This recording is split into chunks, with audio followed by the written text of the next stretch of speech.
We all remember forever ago when we were under seats in grammar school and high school and this school and whatever school. So we're really very, very privileged this afternoon to have another guest speaker. Ernie Williams, he's a Cornhusker, but you don't have to apologize for that. Spent a whole bunch of time in the Air Force, working in Special Weapons Project, off to England for a little while, Sculthorpe Royal Air Force Base, and back home now in Nellis. After his honorable discharge, he joined the Atomic Energy Commission. He was assigned to the field office in Nevada Test Site. We knew that as Nevada Proving Grounds. Then office manager off to Bikini Atolls. You remember bikini, of course, not what ladies wear. That's something else. We'll talk about that a little bit later. But you remember Bikini Atolls and all the nuclear testing that went on there. And our guest speaker, of course, was there at the time. Later, he served in the Administrative Officer to Test Division Operations Office in Nevada Test Site, and he never really retired. Yeah, he got out of that job, but he just kept working. And he working for all of us and for our children and grandchildren. Senior Verification Representative Coordinator, Engineering Specialist at the Threshold Test Ban Treaty between the United States and Russia. Putin didn't honor any of that stuff, but it's another story.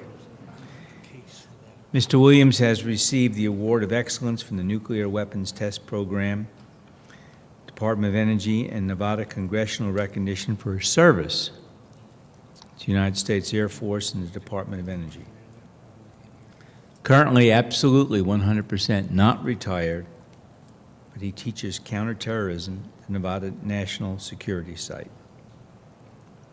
He's been involved in 80 atmospheric tests, 400, not 40, 400 underground tests over his 66 years in the nuclear field. He's a member of the American Legion Post 0364. He's an elder and a deacon of the Presbyterian Church, life member of the VFW, and fortunately for all of us, our guest speaker in the afternoon. We will not turn down the lights because Mr. Williams glows in the dark. All of you have been issued a radiation badge. We'll check that a little bit later. Mr. Williams, thank you so much for gracing us with your attendance.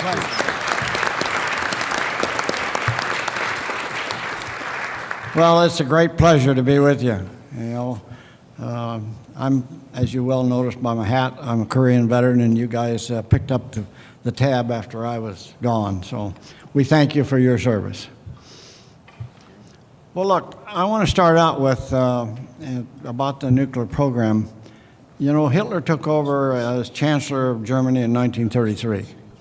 And as he proceeded to go forward, Einstein was a German. Einstein realized that what Hitler was trying to do, and so he left Germany and came to America. And he wrote a letter to Franklin Delano Roosevelt, the President of the United States of America, saying, hey, Hitler's working on a new bomb, and if he gets it, he's going to use it. Franklin Roosevelt took him seriously.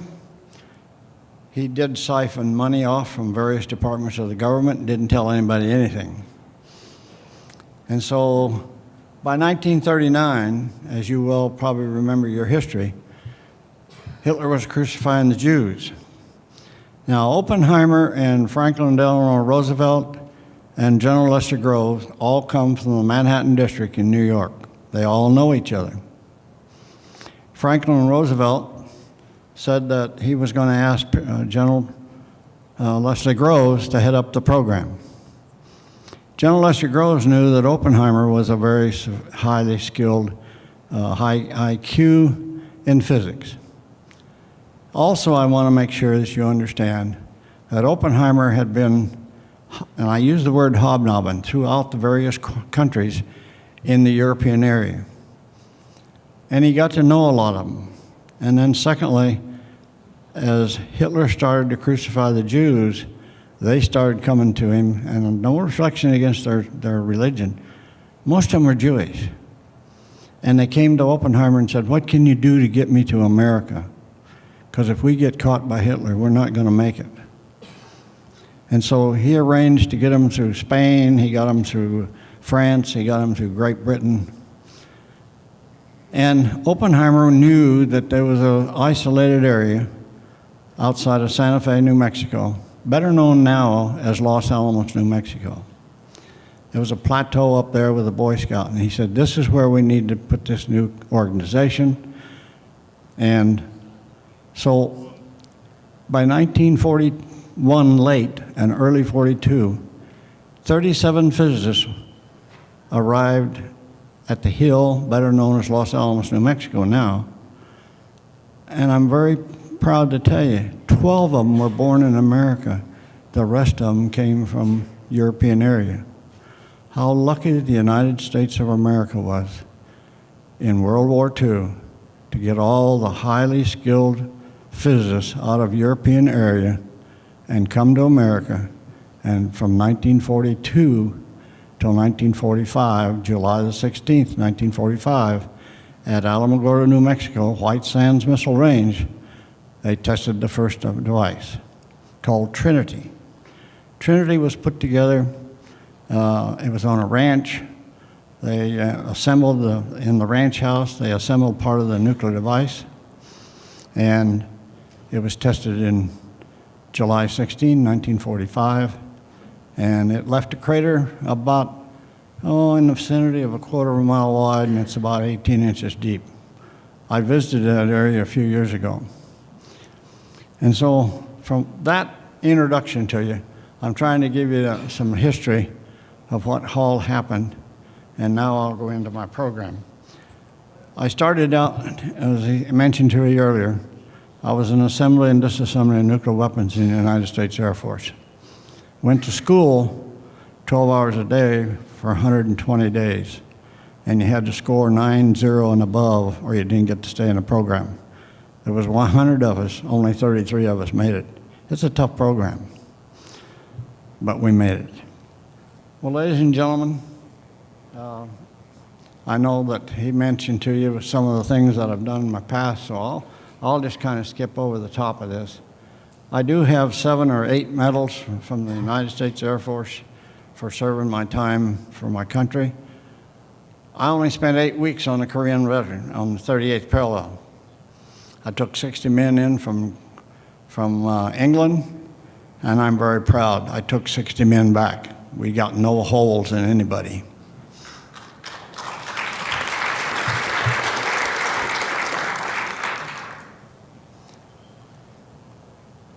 Well, let's start out with the fact that everybody thought that the atomic program got started because of World War II.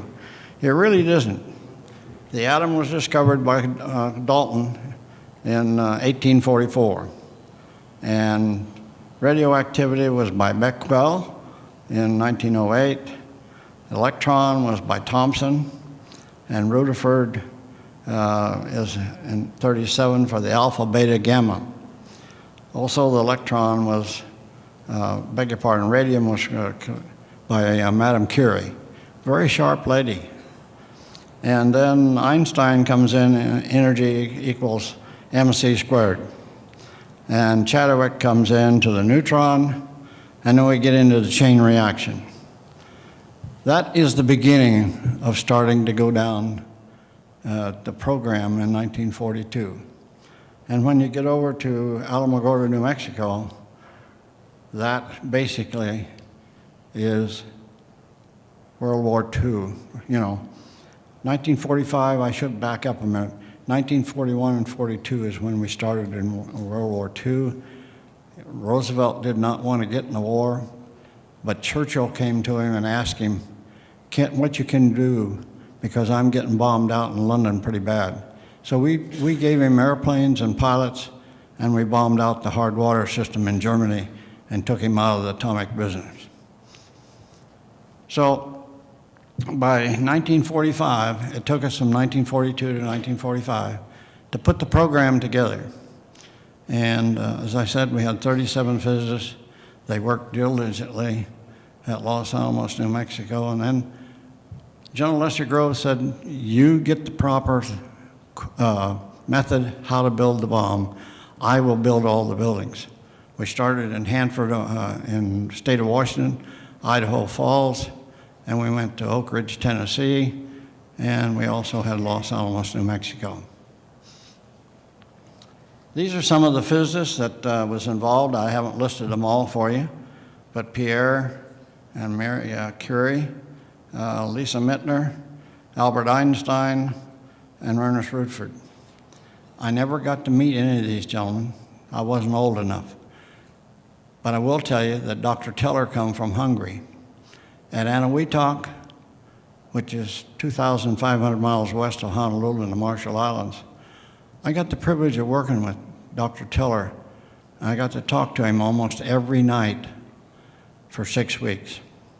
So I got a lot of history from 1942 to 1945. I've also interviewed Paul Tibbets. Paul Tibbets is the first one that delivered the first bomb to Japan, and Major Sweeney is the second one.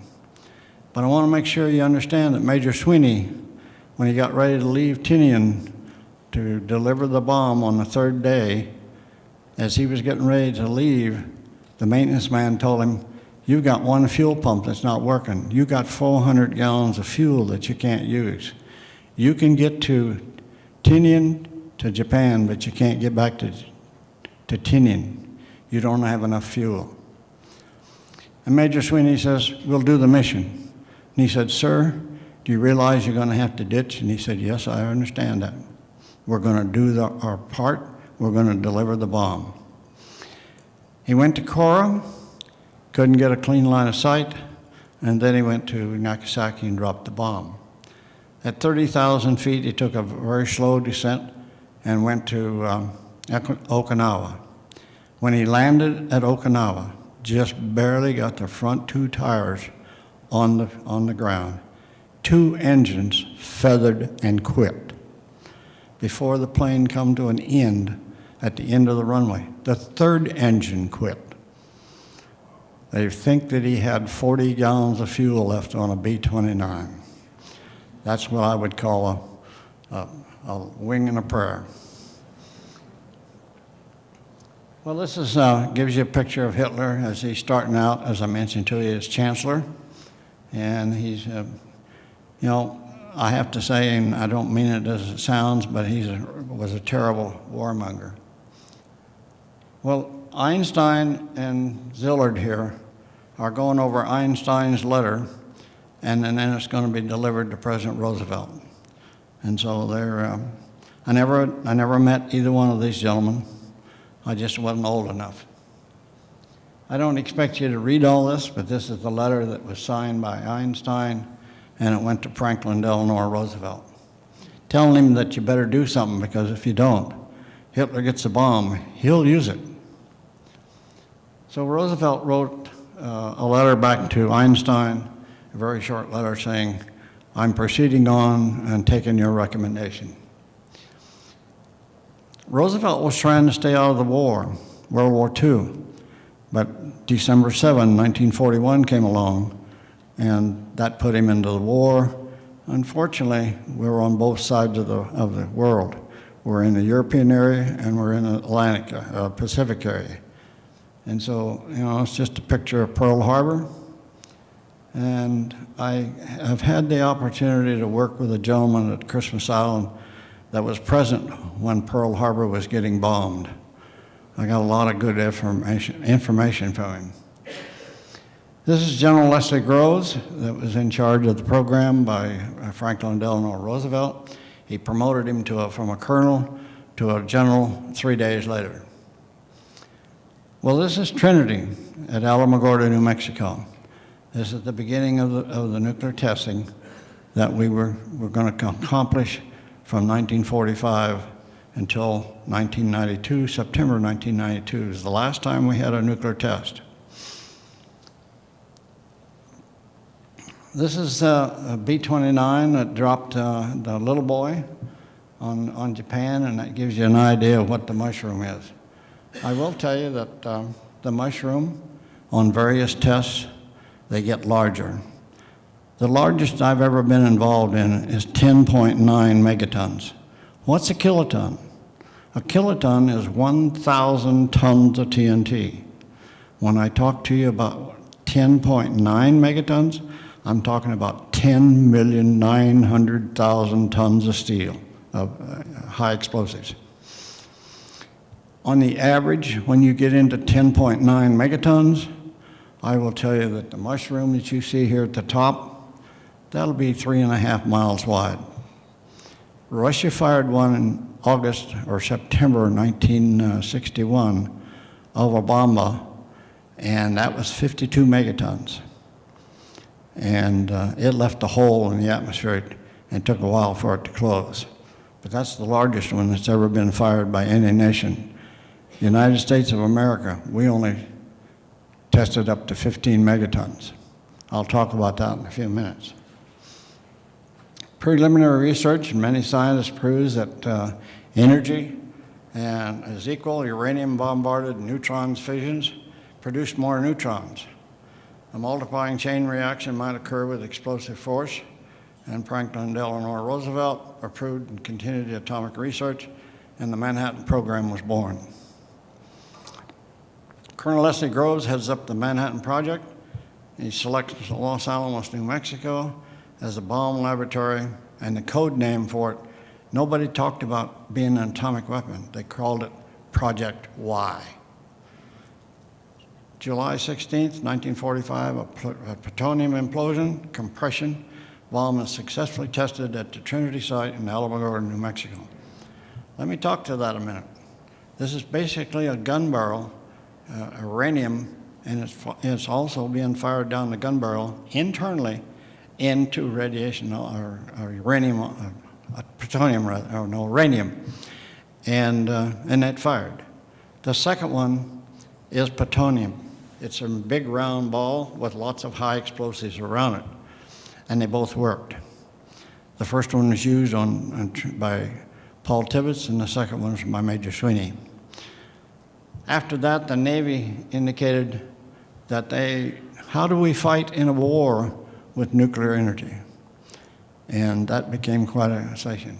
I want to point out here that you see the redness of here. This is where the winds was taking the radiation content, and most of it was in an isolated area. Well, this is a Trinity site. This is the 100-foot tower that I want to say something like a 9,000-pound bomb was took to the top. But if you'll notice, at the very bottom, there are 2 mounds at the base of the tower. And that got my attention. I'm not an engineer by profession, but I looked at Dr. Teller and I said, why are the 2 mounds at the corners of the tower? And he said, well, you got to remember, the program is under the Corps of Engineers, and the engineering department not only set the footings, but they ordered the tower. When the tower came in, it was 11 inches off. So they put an 11-inch plate, an inch thick, and offset it and poured concrete on the towers, at the base of the tower. Just a picture of some of the troops as they're working on putting the bedding pools and the yield of the bunkers. That was for Trinity site. Again, this is a black and white picture of Trinity, and the atomic age was now born. Germany surrenders in May 1945. New decisions are now made for the future. Remember now, President Roosevelt never got to see this program come to its end because he died in April, and we didn't test this bomb until July. So he never got to see it. Harry Truman then became President of the United States of America. And Harry Truman did not know, and remember now, Harry Truman was the 4th vice president for Roosevelt. He knew nothing nothing about this program. General Leslie Groves and it wasn't Oppenheimer, it was another gentleman, and they went to the White House to brief Franklin Delano Roosevelt about this program. And, but they didn't know anything about it. They also wanted, apologize, it was Truman, not Roosevelt, because he did pass away before that. Apologize for that. This is the picture of nuclear bomb again on July 16th, 1945. It's a 21 kiloton device, and as I mentioned to you earlier, 1 kiloton is 1,000 tons of TNT. This happens to be just the memorial site at Trinity site. They put it up later in years. If you ever have the opportunity and happen to be in the Alamogordo area, first Saturday of April and the first Saturday of October, it's open to the public. And you can take your camera.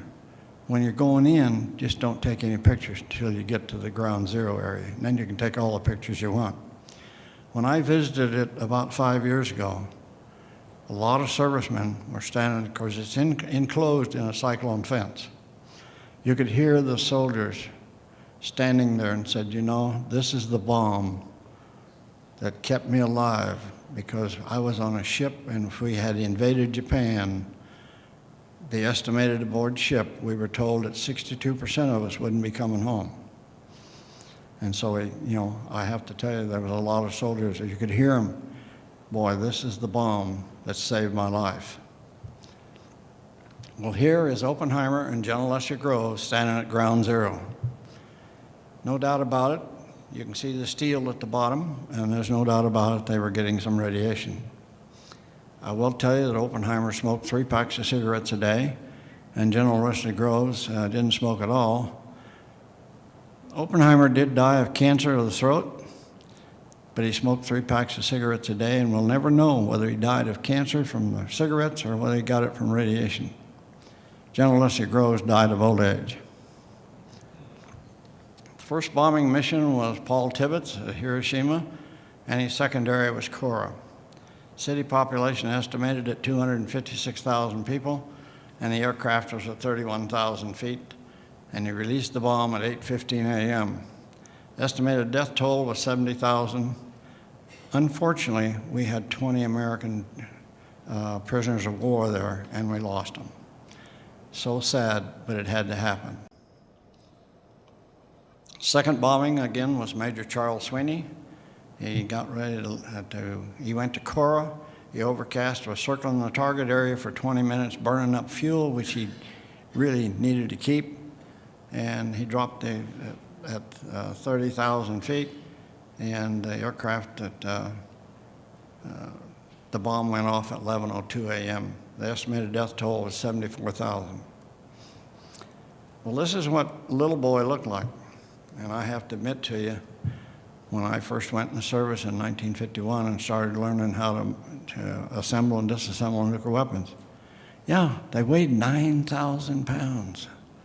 And I have to tell you, these 2 bombs that were used in World War II, you could not get them under the wing of the airplane. They were too big. So at Wendover Air Force Base, which is up straight west of Salt Lake City on the Nevada-Utah border, they made a pit. They put the bomb down in the pit, backed the airplane back over it, and raised it all the way up into the bomb bay doors, because it was so large, they couldn't get it under the wings. This is Fat Man. It's a different type of a bomb again. They both worked in World War II. This is the plutonium, as I mentioned to you, in a big ball with high explosives around it. 2 different designs, they both worked. You can see Paul Tibbets in the back row. He's the second one from the right, and that's Paul Tibbets. I got to interview Paul Tibbets at Nellis Air Force Base a few years ago, sitting in a tent, all by himself, him and his wife. I came in with a cap on it that had a mushroom on it. His ears picked up immediately. And I had over a 2.5-hour interview with Paul Tibbets. What an honor that was.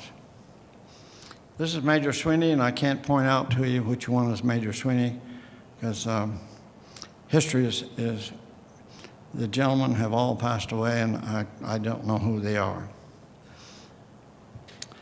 To maintain an ongoing program, permanent site was needed. January 46, the government selected Bikini Atoll in the South Pacific, which is basically the Marshall Islands.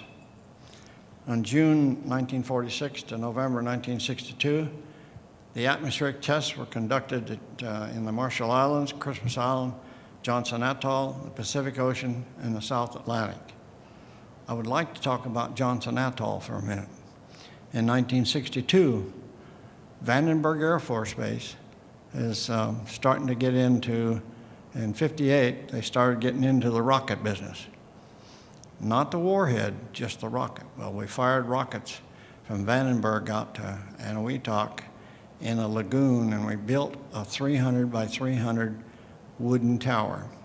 The first 3 rockets did not hit the target. Later on, we got better at it. And as you well know, today, they're very precise. But we started testing in 1946. The last nuclear test was conducted September 30th, 1962. And we've not tested anything since then, from an atmospheric test point.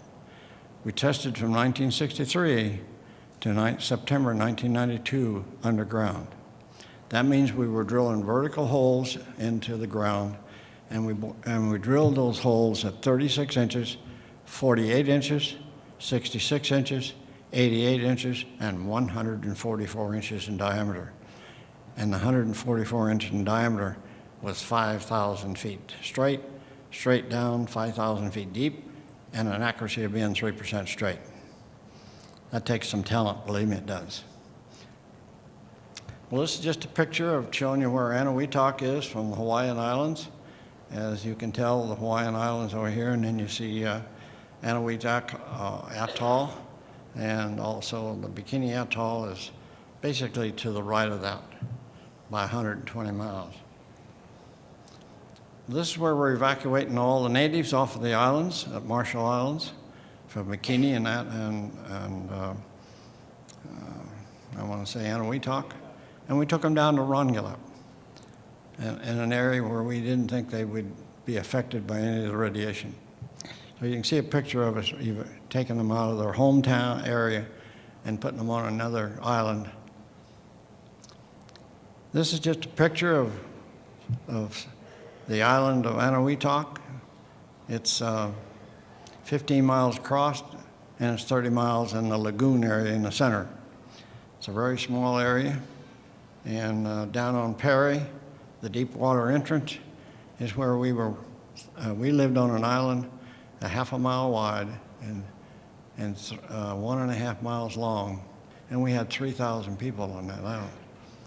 And this is showing you, and I don't expect you to read all this, but this is where a lot of the shots was fired at Eniwetok on the island of Eniwetok. They went up to 10.9 megatons.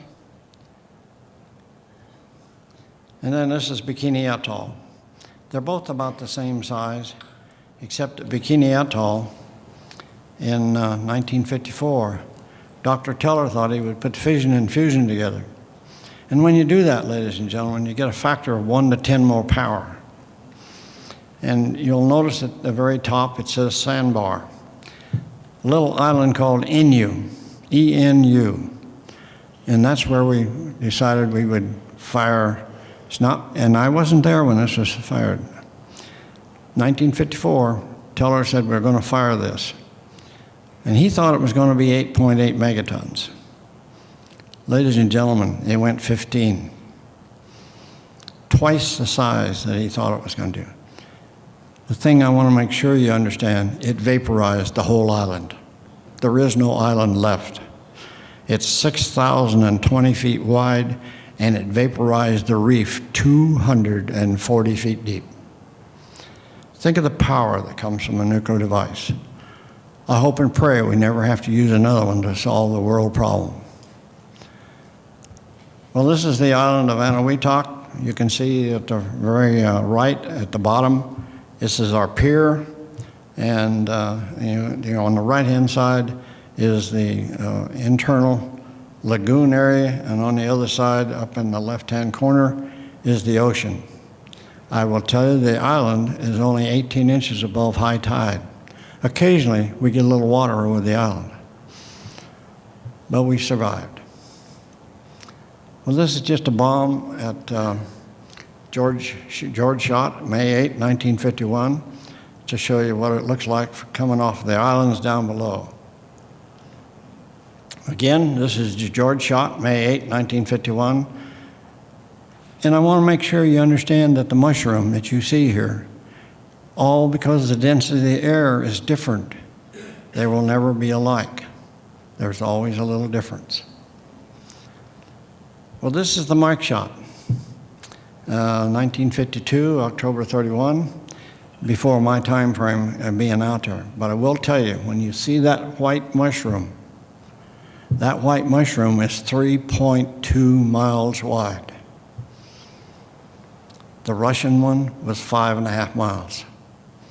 So, and it's a beautiful picture. If there's such a thing as a beautiful picture, it's a great picture.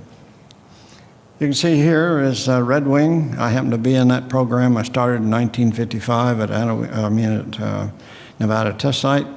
We did 14 shots in 1955, and then I went to Anahuac and spent some time out there.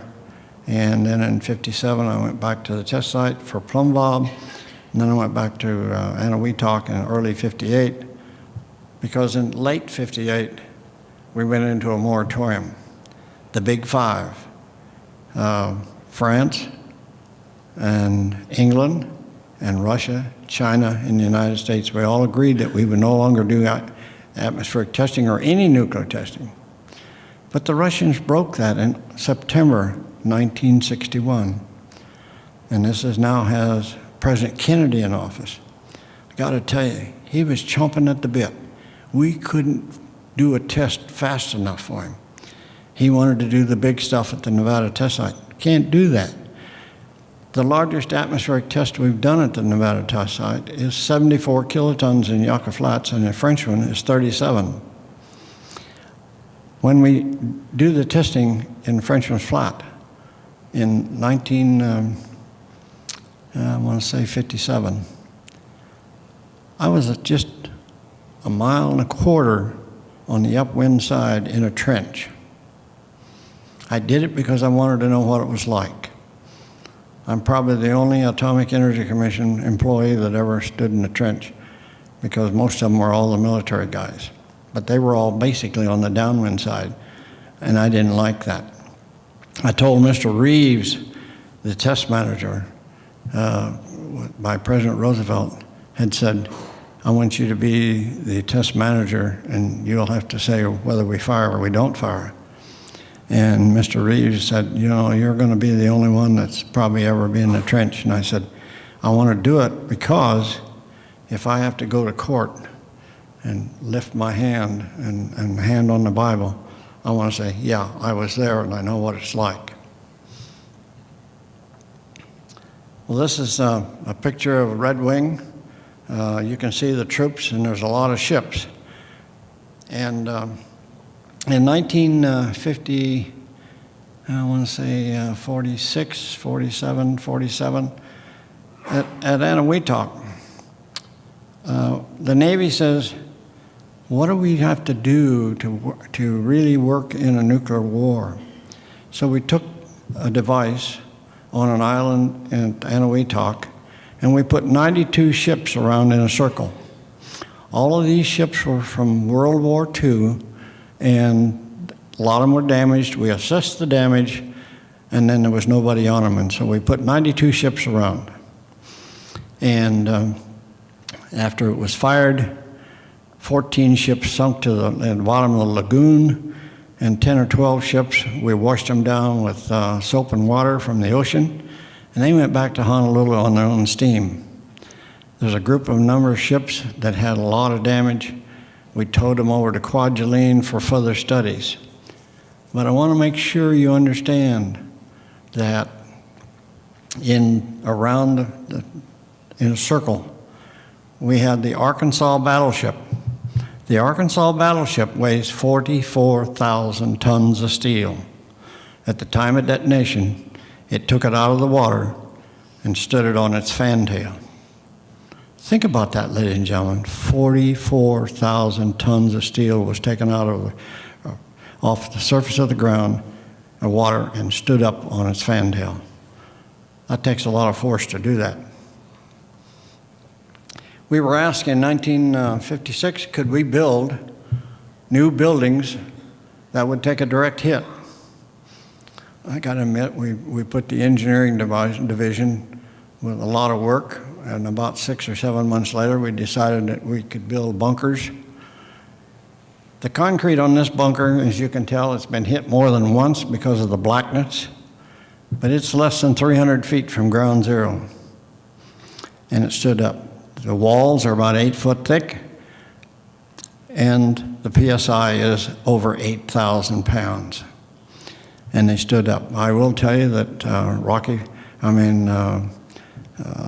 want to say in Colorado and also at Omaha, Nebraska, and probably the White House, there's some areas that'll take a direct hit, and they're going to survive. These are just some of the pillars that had the cable going up to the tower to keep it erect, because we fired mostly on 500-foot towers. At the test site, we had one 700-foot, and most of it gets vaporized. In May of 1955, we projected that it would be 37 kilotons, and it only went 29. And so it didn't vaporize the entire tower. It's now extremely hot with radiation. So Jack Coffey and I went out there and said, hey, you know, what are we going to do here? And I said, well, we're going to get one of the oldest crawlers that we have, the cats, with a blade onto it, and we're going to put lead shielding around it. We'll make a hole just 2 inches by 4 inches so he can push the steel up into a pile. And I said, then on the upwind side, we're going to come into the belly dumps. We're going to dump the dirt there, and with the crane, we'll pick it up with a clamshell, and we'll swing around 180 degrees, and we'll drop the dirt. That still stands there yet today.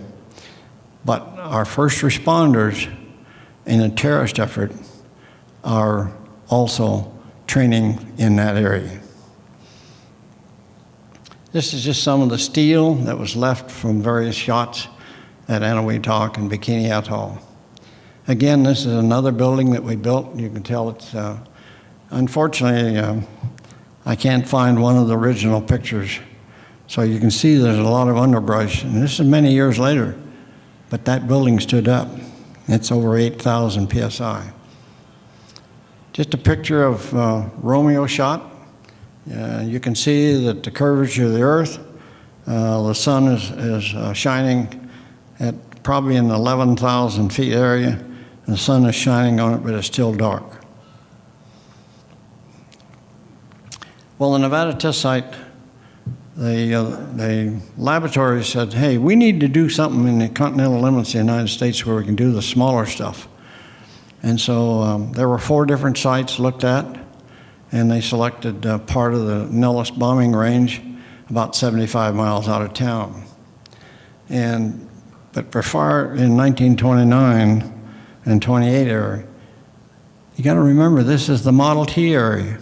These ladies are dispersing gasoline, and they got a little shop, and that was just outside the Nevada test site, which is about 75 miles to the northwest of us. Department of Defense assisted the Atomic Energy Commission in review for a continental test area. We were looking for an area that we could do testing and yet not affect a lot of people. And so we looked at the Las Vegas bombing and gunnery range. We looked at Dugway, Utah proving grounds. We looked at the White Sands Missile Range at Alamogordo, New Mexico, and we looked at Camp Lejeune. The Nutmeg Committee was put together under Roosevelt, and they selected the Las Vegas bombing range, Because the bombing range currently today, ladies and gentlemen, is over 50 miles wide and it's over 210 miles long. So we took out 635 square miles. Didn't affect them in any way. It's now been increased to 1,350 square miles. And we started in 1951 at the test site doing nuclear testing. Why did we do that? Is because the site was within easy reach of Los Alamos, New Mexico from outside of Santa Fe. Weather and terrain conditions were stable year-round.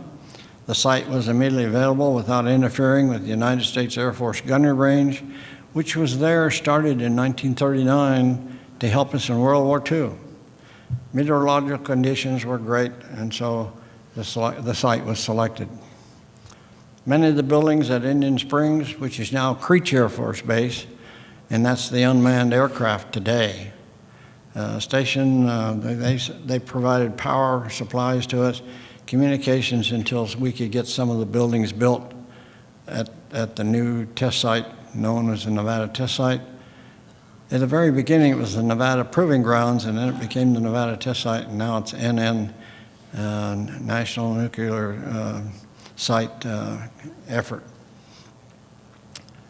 Special committee was put together and was signed off by Harry Truman on December the 18th, 1950, creating the Nevada Test Site, and it currently today is 1,360 square miles. I don't expect you to read this, but this is the warning signs that were put up around in the general vicinity saying, hey, there's going to be some activity out here and don't get excited. We have one natural well or natural spring on the test site called Cane Springs, and it's still very active yet today. But I will tell you down in Frenchman's Flat, which is about 5-6 miles out of Mercury. Mercury is at the very southern edge of the test site. We've had 14 atmospheric shots in that area, and we've had 7 underground shots. All of these weapon shots have been less than 3 miles from a water well that's 800 feet deep. That water well from 1951 to currently today, that water well has never been contaminated yet. This is just one of the buildings that was on Tippewa Springs from Salt Lake City to Los Angeles. This is one of the stopping places for the mail carrier. President Truman establishes the Nevada Proving Grounds, forerunner of the Nevada Test Site, as the nation's on-continent nuclear weapons testing ground. The Nevada Proving Grounds, as I mentioned to you earlier, was 680 square miles, and it's now been added up to where it's 1,350 square miles. First nuclear test was at the Nevada Test Site, was called Able, was part of the Operation Ranger size series, and it was a 1 kiloton device dropped from an airplane over Frenchman's Flat. Frenchman's Flat now has had 14 atmospheric shots conducted there, the largest one being 37 kilotons. And that was from 1951 to 1957. 24 tests were jointly with the United Kingdom. We've been a friend with Great Britain over all these years. Just give you an idea, the Nevada Test Site, the highway is all the way around the test site, and I can put the Washington, D.C. Right in the middle of it and not hit either side of the area. When in 1951, the Army wanted, and various branches of service said, we want troops involved. And when I first arrived at the test site in 1955, I looked at Jim Reeves and I said, Jim, what are you doing with the troops on the downwind side? I don't mind you having them on the upwind side, but they're going to get radiation content. This is just started in 1951 and through 1955. We had 9,000 troops in this camp. I have to tell you, in February 1955, it got down to 20 degrees at night. And some of them didn't even have any potbelly stoves in their tents. But that's Camp Desert Rock. Doesn't exist anymore. It's all been torn down. They were there to witness a test after mass soldiers were marched and bused closer to ground zero. The ground trenches were approximately 1.25 to 1.5 miles away, and Camp Desert Rock was built by the 231 Engineering Combat Battalion. They were erected with tents and living quarters, mess halls, and we had towers that had 3,000 gallons of water for them. But there were 9,000 soldiers made up of all 4 branches of the service. They participated in atmospheric tests. I have no doubt in my mind that some of them, yes, they did get radiation. Yes, they died of cancer. We've tried to help a lot of them, but I mentioned to Jim Reeves in 1955, why are you putting the troops on the downwind side? I said, you know, I've been in assembly and disassembly of nuclear weapons. He said, yeah, but I've been overruled by the Secretary of Defense and the Secretary of State. And so I have went to Congress, and any lawsuits will be against the Department of Defense and not the Atomic Energy Commission, and that still stands yet today. Well, this is just a picture of the tents that you can see in Camp Desert Rock. They weren't the best of conditions. And you can see the troops down on the benches. They're on the upwind side. And you can see this is an atmospheric shot that's been fired out on the Yucca Flats. Upshot Knothole series in 1953 was an MK-9 artillery shell propelled a distance of about 7 miles. So we brought a cannon in. And MacArthur is the one that said we needed to build some cannons. And so we did that.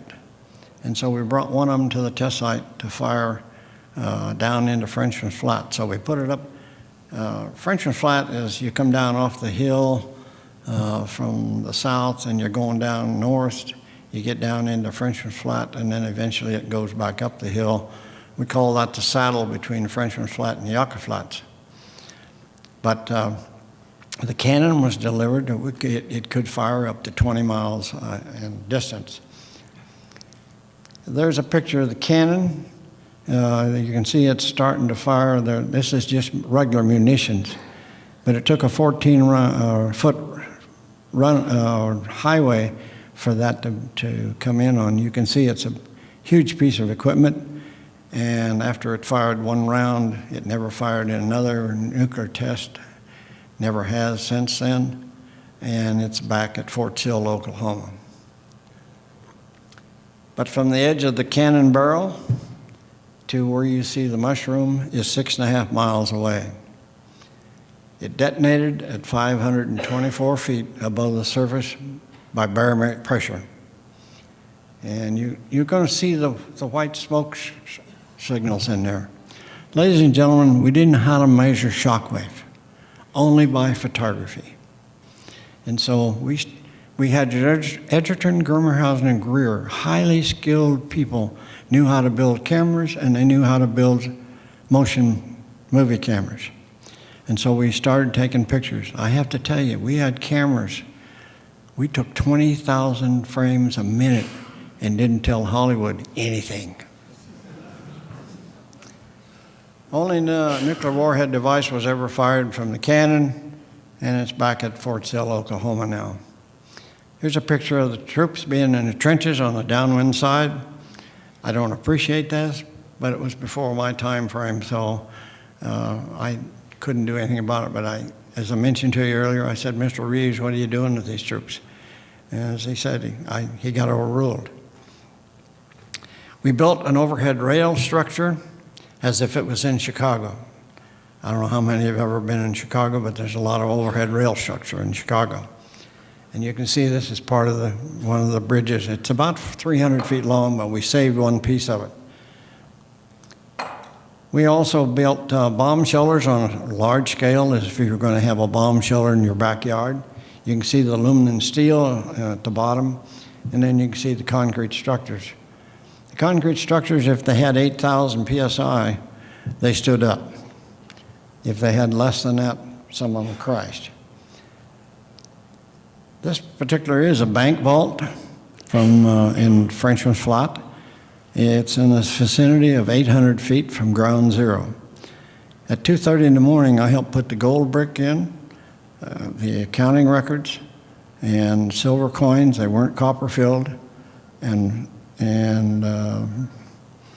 had one other item. And we put that in the bank vault at about 2:30 in the morning. We fired the shot at 5:30 in the morning, and at 2:30 in the afternoon, 12 of us on a 2.5-ton truck with a winch and a acetylene torch, we went back in and got the gold brick out. It was an excellent color. And there was a lot of heat. You'd never survived if you'd have been in the bank vault. The silver coins, they weren't copper filled. They were blacker than the ace of spades and the ace of clubs. The accounting records, if you crumpled them up, you had 800 pieces on the floor. Well, just a good picture of Owens, showing you a good picture of an atmospheric test, and you can see the mushroom. My point is, if there's such a thing as a good picture of an atmospheric shock, this happens to be one of them. I hope we never have to use another one to bring something, a stop in the world by using one. In 1957, the Walter Reed Institute from Washington, D.C., pigskin is as close as you can get to a human being. So we had 729 pigs involved in Frenchman's Flat at different distances from ground zero. And as we did the test, and about 5:30 in the morning, and about 2:30 in the afternoon, the troops going back in and picking and getting some of the pigs. Those pigs that were close in and in bad shape, we synthesized them, brought them back up about 6 miles away in what I want to call Walter Reed Tent City, and we took out all the vital organs on it, and at 5:30 in the morning or afternoon, that plane flew back to Washington, D.C. with all the hearts, the liver, the kidneys, and whatever, and reproduction system. And about 3 months ago, in the process of me teaching in the counterterrorism business, one of the ladies that I mentioned, I said, Walter Reed, these records ought to be back there. And she said, well, I might have a friend that works back over there, so I'll ask her. And about 2 months later, I found out, she wrote me a letter and said, all of those records have been destroyed. What a shame. It's just another picture of an atmospheric shot in the fall of '51. This happens to be the upshot knothole, the Badger shot in April 18th, 1953. And you can see a little bit of the tower yet. It hasn't vaporized it. I wasn't there in 1951 to '54 at the Nevada test site. I never saw any of these. I saw them from 1955, Operation Teapot. There were 14 atmospheric shots. But the largest one in Frenchman's Flat is 37 kilotons, and the largest one in Yucca Flats is 74 kilotons. Well, you can see what happens. This house happens to be a little over 2,300 feet from ground zero, and you can see that the light hit it first, and then the heat, and then the shock wave hit it. You can see the house completely destroyed. Again, this is just a picture of an atmospheric test, but you can tell it's out on the Yucca Flats where there's a lot of dust and dirt. And so you can see there's a lot of dirt in this, and there's a lot of radiation content into it. Again, this is Operation Plum Bob, May 28, 1957. Early in the morning, we fired usually early in the morning because that's when we could get photography and find out how fast the shock wave was. This is the test controller's office, the post-war room. You can see the manager sitting there with his arm up against his chin. And there are 7 people that sits at that table. And you have to have a 7-0 vote or you don't fire. Again, I don't expect you to read this, but this shows you that there was 100 atmospheric shots from 1951 1962 at the test site. And up in Area 1 is where the counterterrorism is being worked on right now. It was close to Indian Springs Air Force Base. We're only about another 16 miles up the road is Mercury. And so we didn't have any buildings in 1951. So the Indian Springs Air Force Base, which is now Creech, assisted it and helped us until we could get buildings built and people to stay there. In 1957, we decided we'd do balloons. And so you can see that the nuclear device is hanging at the bottom. But I have to tell you, ladies and gentlemen, one morning we did a balloon test. This one happens to be, it worked okay, but then we had another one that we put it up on at 500 feet in elevation, and we pushed the trigger and nothing happened. And I have to tell you, there were 3 men that had to be selected and go down and look at that. The sweat beads rolled. And I left the area and went back to the engineering shop about 3 miles away, and I said, I want to see the timing and firing wires on this thing. And he drew those drawings out, and we had shut down all the communications except for 3 men had a radio, and I had a radio. And I said, I'm at the engineering shop. I see where we only put 300 foot of timing and firing wire on a 500-foot rise. I think we know now why it didn't fire. We had a lot of steel towers from 300 feet to 500 feet, and most of that all gets vaporized. In 1955, they cost us about $150,000 to build one of those. 29 kiloton device was tested at 5:10 a.m. in the morning, and it determined blast and thermal effects on structures and equipment and materials. Aircraft was cloud tracking and cloud sampling.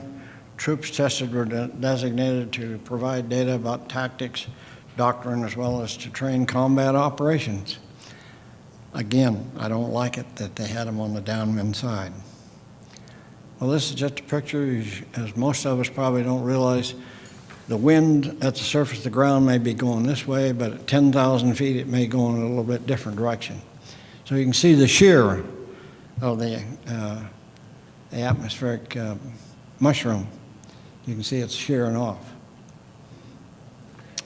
Well, this is Operation Q in May 1955. It was a 29 kiloton shot. And you can see we built a city on the upwind side. And so from the tower up in the left-hand corner and down to where you see the buildings here at the end is 15,000 feet.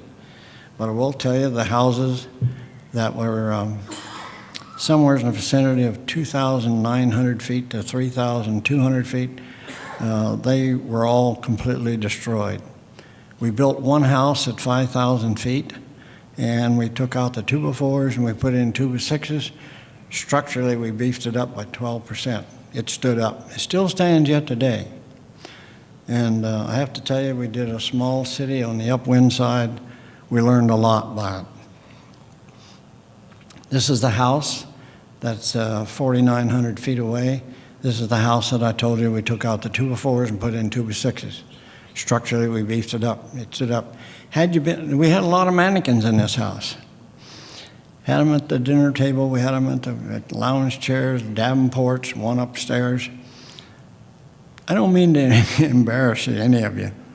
We had one, when you get a bunch of men together, always somebody's going to pull a prank someplace. And so a fellow by the name of Al, we postponed this shot because the winds weren't in a very narrow wedge of the pie in the northeasterly direction. So we postponed it 12 days because we couldn't get the winds in where the least populated area. Well, Al thought he'd have some fun because we had a lot of mannequins dressed. We had cities, we had power stations, substations, we had radio towers, we had TV towers, a small city. Well, we had delayed it so many days, Al thought he'd have some fun, so he put 2 of the mannequins very uniquely in bed. Well, I got to tell you, it hit the fan. But I didn't see that happened in 1955, and I didn't see Al until 2003.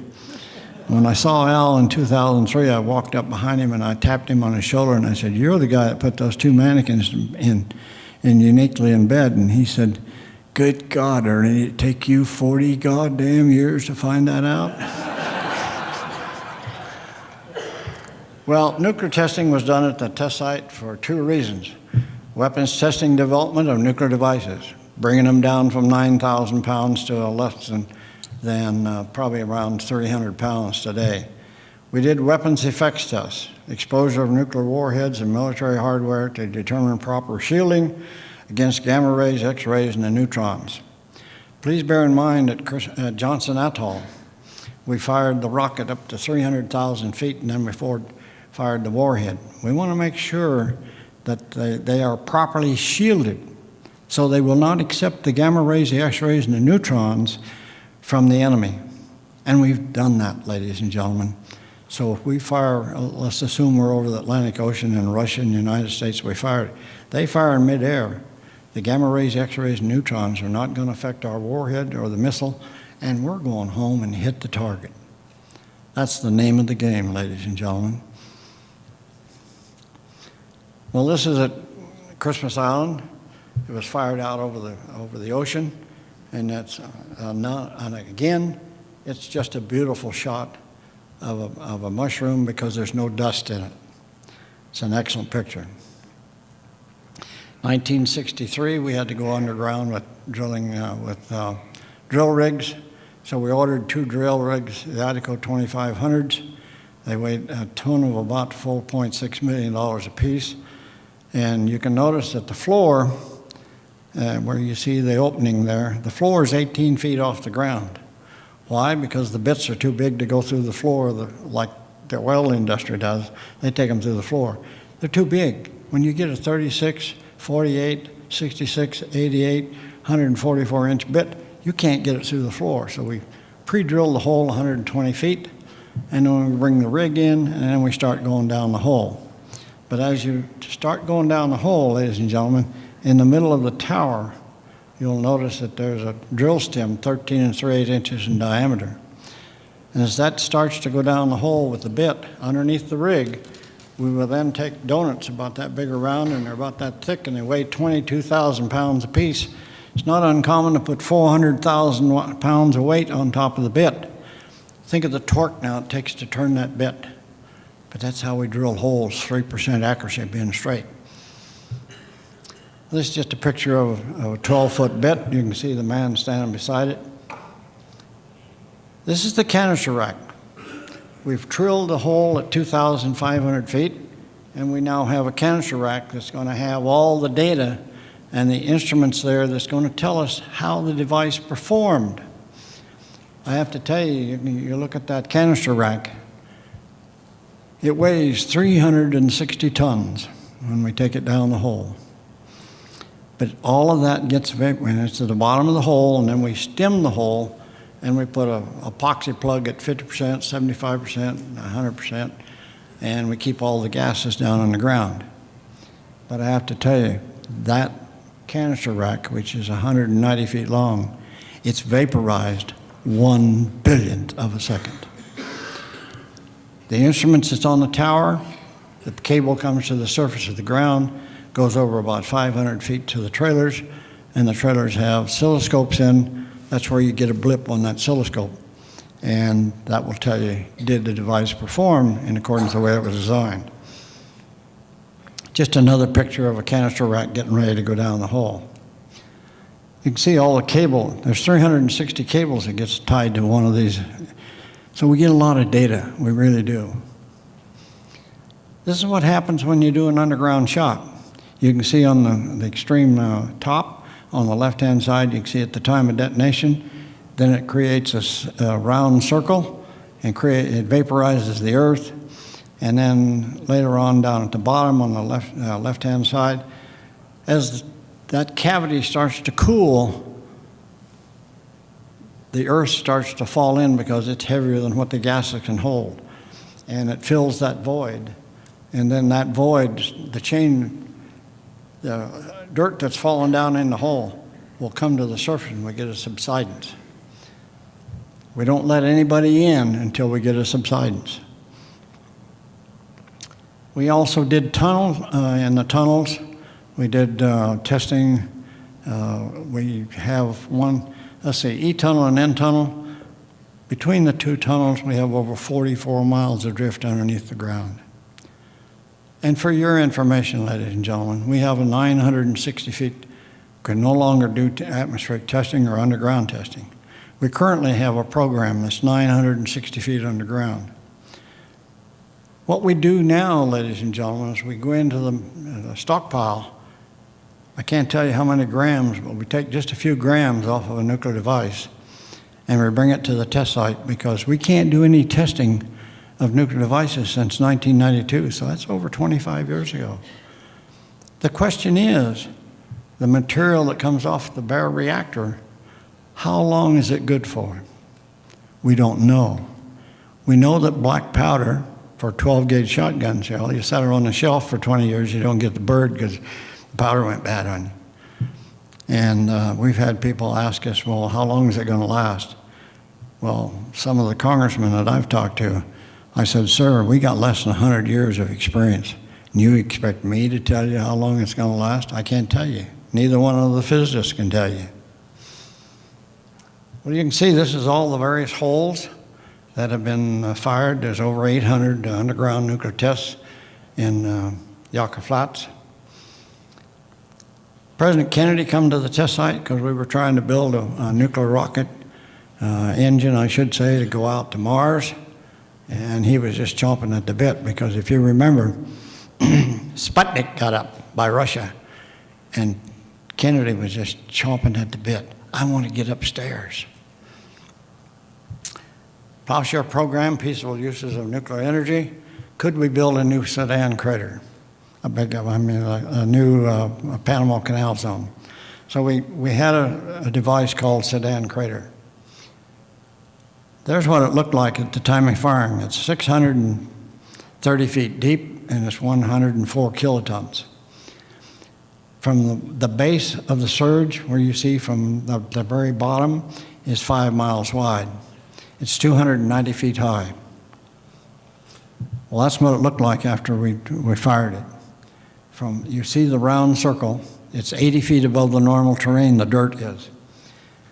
But from one edge of the circle to the other is 1,200 feet across. It's 320 feet deep. Ladies and gentlemen, we moved 6.2 million cubic yards of material in less than 12 seconds.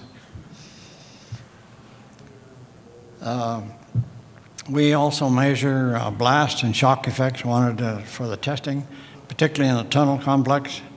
The pipe was normally 1,000 to 1,200 feet long, and that's where we had to create atmospheric conditions as if we were upstairs at 300,000 feet. So we have a piece of pipe. You can see it, the pipe. You can see it on the left-hand side. At the far end on the left-hand side, it's 3 or 4 inches in diameter, and at the very end of it, it's 16 feet. It's about 1,200 feet long. That is pumped down. We weld it together, and we pump it down to 1 micron. That equals 300,000 feet upstairs. And then we put the warheads in at towards the end of the pipe, and then we fire it. And that actually creates atmospheric conditions at 300,000 feet. We want to make sure, again, that the nuclear device has been properly shielded not to accept the gamma rays, the X-rays, and the neutrons. All of this happened because we couldn't do atmospheric testing anymore. Just another picture of how the pipe is. I have to tell you at the very left, you see that piece of equipment with a round hole into it. That closes. It lets the gamma rays, the X-rays, and the neutrons come into the pipe. The pipe's been pumped down to 1 micron. And as we come through there, that will allow the gamma rays, the X-rays, and neutrons to come through towards the end of where the test chambers are. But that closes within 1 billionth of a second. It allows the gamma rays, the X-rays, and neutrons to come through. Commenced buildings in 1964. We were trying to get into what happens to all the animals. And we had 100 white-faced Herefords and 25 Holstein cows. We did that for 13 years. The first 10 years we got uptake in the milk, basically tritium. But from that point on, we didn't get anything. You can see we had 3 different animals with the prosthesis in them. So whatever they ate, and we ran them over the test site from the atmospheric test days where there was some radiation. And we never had any deformed calves, and we never had any problems with the meat. This is what the farm looked like. It's all been torn down now. I mentioned to you earlier that Dr. Teller in 1954 put a nuclear device together, which he put fission and fusion together and fired it. Well, the island, we had to evacuate the natives off and moved them to another island. But 1957, October, 3 years later, I was asked to go back to the island. Could we rehabilitate the island and bring the natives home? And so I went to the island, Henry Slacks and I, and we found a pig, we found a dog, and we found a rooster. They had not been fed by any human being for 3 consecutive years. I worked with Colonel Starnes in February 1957 with 729 pigs. So I got back to Anahuac and I called him and I said, look, I got a dog and a rooster and a pig. And I said, you know, we can bring you the pig and we can bring you the dog, but I don't think we can catch the rooster. And he said, well, I'd love to have him. So we brought him back to Anahuac, and late 1957, just before Christmas, Henry brought the pig through, and on the way back to Walter Reed Institute from Los Angeles, we didn't, because Colonel Starnes was going to meet him at the airport. Well, I came into Los Angeles on the morning of the 24th of December, and the gentleman says, we're not taking any animals anymore because everybody's bringing Christmas gifts home for their kids. And I said, sir, I'm 28 years old. I'm talking to a man in transportation side of the house, or the baggage area. He's in his mid-50s. And I said, sir, I'm pleading with you. Please take the dog. He said, I'm not going to do it. And I said, sir, I'm going to walk over and pick up that phone, and I'll guarantee in 40 minutes you are going to take the dog. And he looked at me and he said, do your thing. Please bear in mind, we still had operators in those days. So I called Colonel Starnes Collect. Colonel Starnes called the president of American Airlines, and American Airlines called Los Angeles, and here come this man on a dog trot, and he come out and he said, I don't know who in the hell you know, but by God, I'm taking the dog. Well, this is just how we evacuated all the natives off the island. You can see one of their vessels. We also had the astronauts at the test site. I got the privilege of working with them. This is where they got their air packs on their back, and they're walking down into the subsidences. And here is the moon lander vehicle that sits up on the moon today. And our Nutrition stockpile, we can't do testing anymore. So we have a 960 feet deep shaft in the ground, and we have about 1.5 miles of drift underneath the ground. And that's where we do subcritical tests, but we shut it off before we go critical. This is how we test the material that's in the current stockpile of nuclear devices to whether it's still good or not. We only take grams of that with high explosives, and it's a very successful program. You can see there's a lot of cable that goes with it. It's 35 feet in the ground. We're 960 feet. Think of a tree, the limb here and a limb here and a limb here. So 35 feet off the limb here, we've now put a hole in the ground 35 feet. And in this particular picture, this is where the canister rack's going to go down in the hole.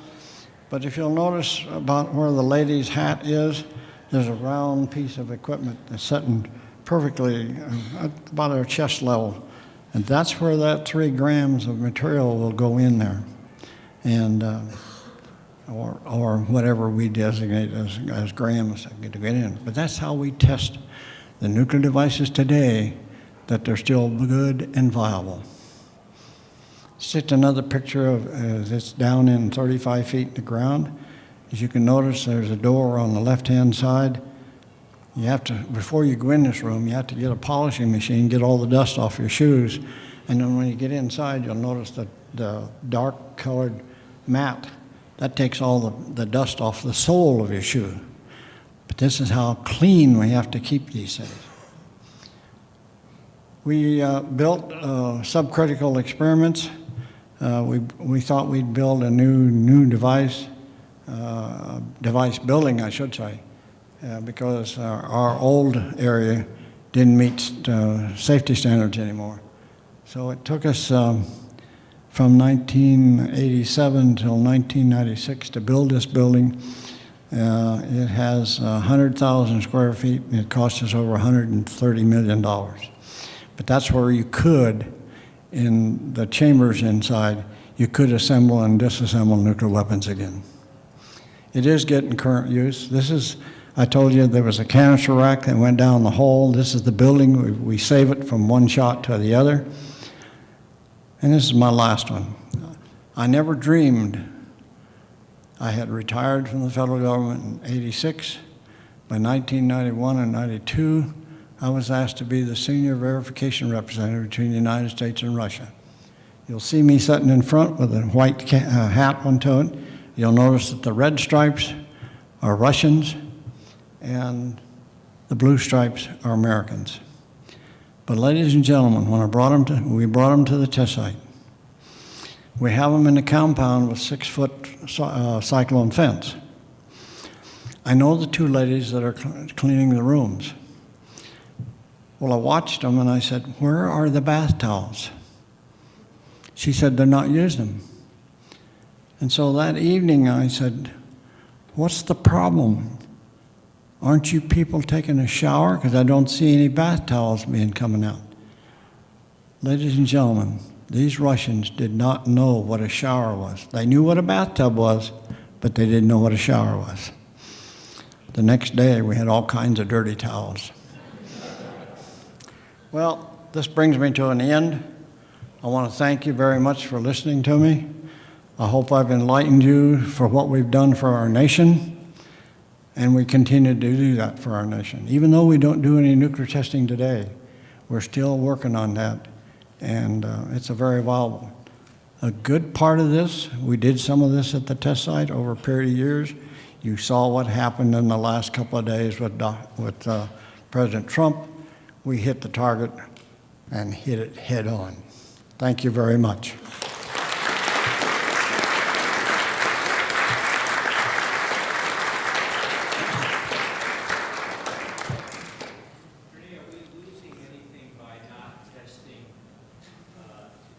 Are we falling behind in any way? If the answer is no, fine. If the answer is, if the answer is no, how are we not falling behind? If the answer is yes, in what way? And what would be your recommendations? Number one, we're not losing anything from the fact that we can't do nuclear testing anymore, because we take some material, just grams of it. We put it downstairs at 960 feet underground. We're making sure that our systems are viable and reliable yet today. Don't misunderstand me. We're working on a lot of new stuff also. We're in a technical area right today, and believe me, the Russians, they got some pretty crude stuff. I would tell you from a personal standpoint, Russia is a number of years behind us, because most of the time, I can't say for the last few years, they begged, borrowed, and stole everything from us in World War II, and that's how they built their machinery. I will tell you that the nuclear testing business, the nuclear that's in the stockpile, it's viable and reliable. It will continue to be that way, and I think it'll happen for another few years yet.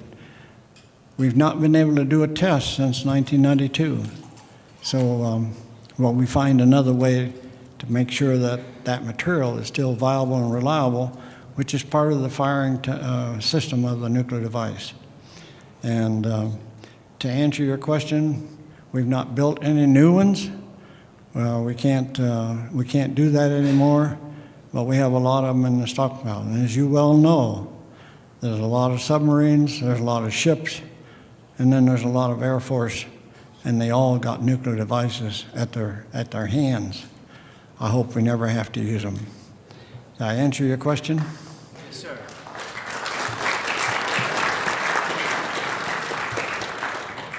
Are there any other questions for Mr. Williams?